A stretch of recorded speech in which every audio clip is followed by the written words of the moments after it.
नमस्कार दोस्तों, ये थे भारत के पूर्व सैनिक और पूर्व जनरल्स जिन्होंने राहुल गांधी के साथ संवाद किया और ये वीडियो जारी हुआ है राहुल गांधी के YouTube चैनल के द्वारा। राहुल गांधी ने एक ऐसा बयान दिया है जो एक बार फिर विवादों से घिर सकता है, या यह कहा जा सकता है कि भारतीय जनता पार्टी और उनका प्रचार तंत्र, खासकर उनके पालतू मीडिया यानी पापा की परियां गुल्लू और कालू, उनके इस बयान को लेकर उन पर फिर से निशाना साध सकते हैं। कौन सा बयान है उस पर आपको गौर करना पड़ेगा दोस्तों।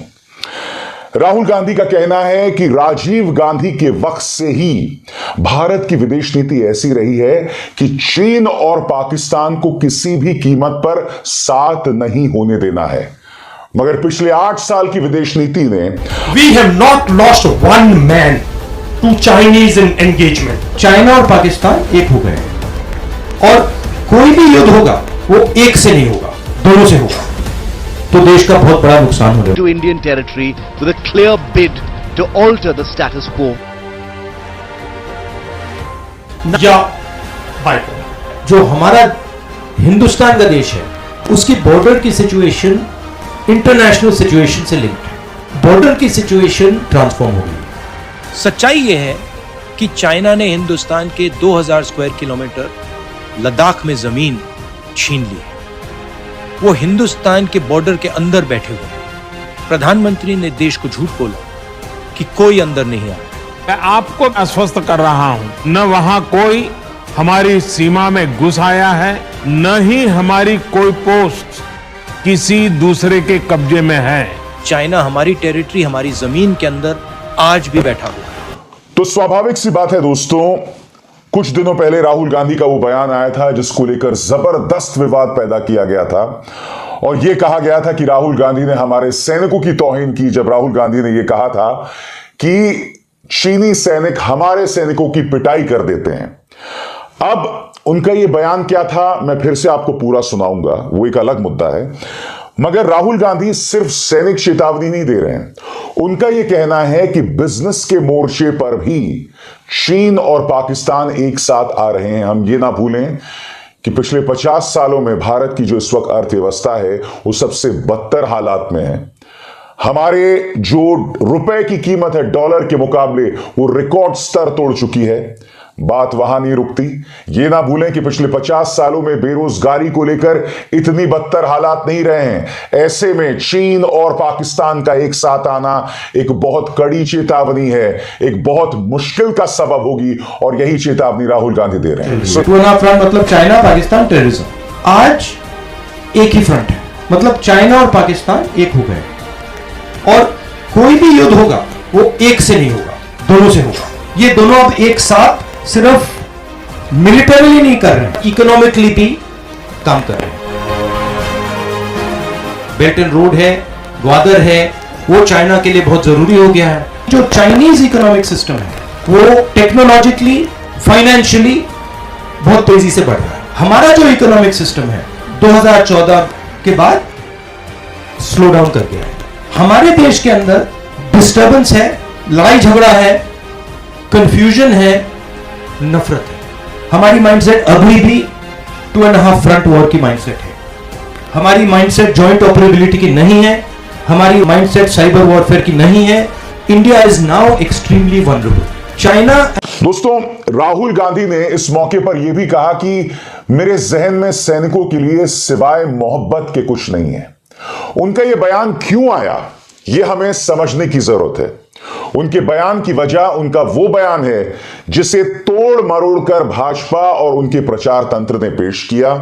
राहुल गांधी ने जो बयान दिया था वो एक चिंतित भारतीय के तौर पर दिया था कि किस तरह से चीन हमारी जमीन पर कब्जा कर रहा है।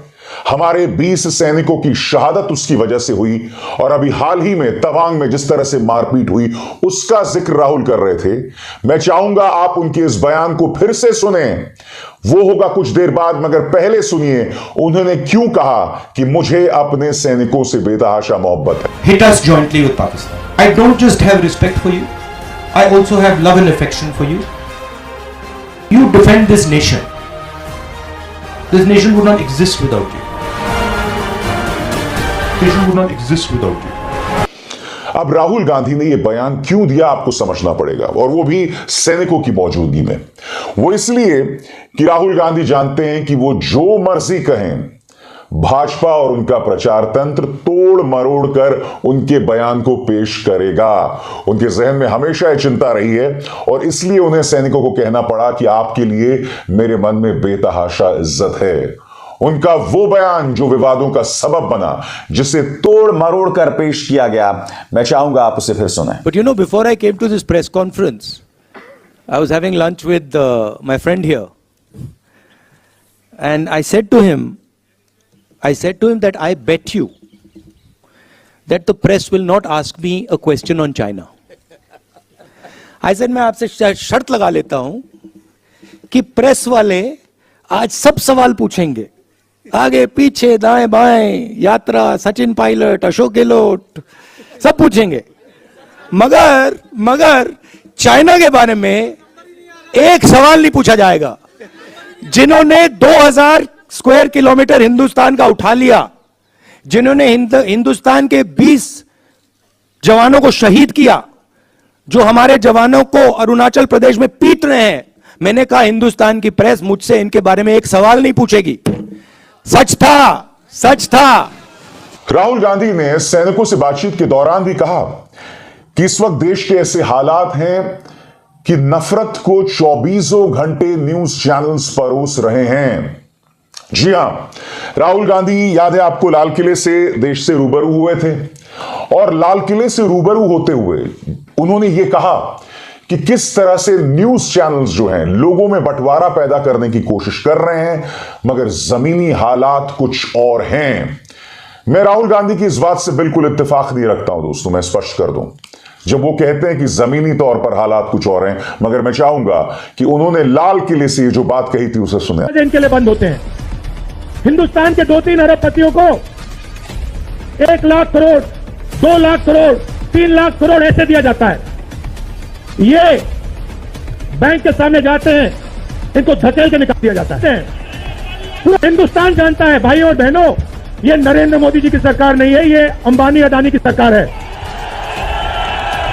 ये सच्चाई है और ये पूरा लक्ष्य इनका, आपके ध्यान को इधर से उधर, उधर से इधर, इनके जो चैनल हैं ये भी नफरत फैलाने का काम करते हैं। 24 घंटा हिंदू मुस्लिम, हिंदू मुस्लिम, हिंदू मुस्लिम, हिंदू मुस्लिम, हिंदू मुस्लिम। ये सच्चाई नहीं है भाई और बहनों। मैं चला हूं कन्याकुमारी से यहां तक, ये सच्चाई नहीं है।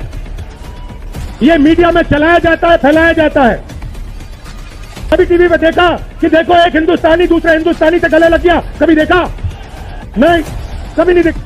स्कूल, कॉलेज, यूनिवर्सिटी सब पढ़ लिए और फिर क्या हुआ? आज क्या करता हूं? मजदूरी करता हूं, पकौड़ा बनाता हूं। जहर फैलाने की कोशिश कर रहे हैं, हमेशा हिंदू मुस्लिम करते हैं, मगर पिछले 8 सालों से ये जो हिंदू मुस्लिम इन न्यूज चैनल्स ने किया है दोस्तों, आप भी जानते हैं कि किस तरह से हमारे घरों में तक बंटवारा हुआ है, किस तरह से माइनॉरिटीज को शक की निगाह से देखा जाता है। जब सिख किसान उतरता है आंदोलन में तो उसे खालिस्तानी कह दिया जाता है। मुसलमान को पाकिस्तानी कहने में भाजपा और उनके अंधभक्त जो हैं थोड़ा सा भी वक्त नहीं लगाते, और ये सब इसलिए हो रहा है क्योंकि प्रचार तंत्र के जरिए लगातार हमारे समाज की नसों में जहर भरने की कोशिश की जा रही है। राहुल गांधी आशावादी होंगे, मगर मैं जो देख रहा हूं अपने समाज में वो निहायत ही निराशावादी स्थिति है दोस्तों। मैं उम्मीद करता हूं हालात बेहतर होंगे, मगर बतौर पत्रकार मैं आपको ऐसे हालात नहीं बयां कर सकता जो हकीकत से कोसों दूर हैं।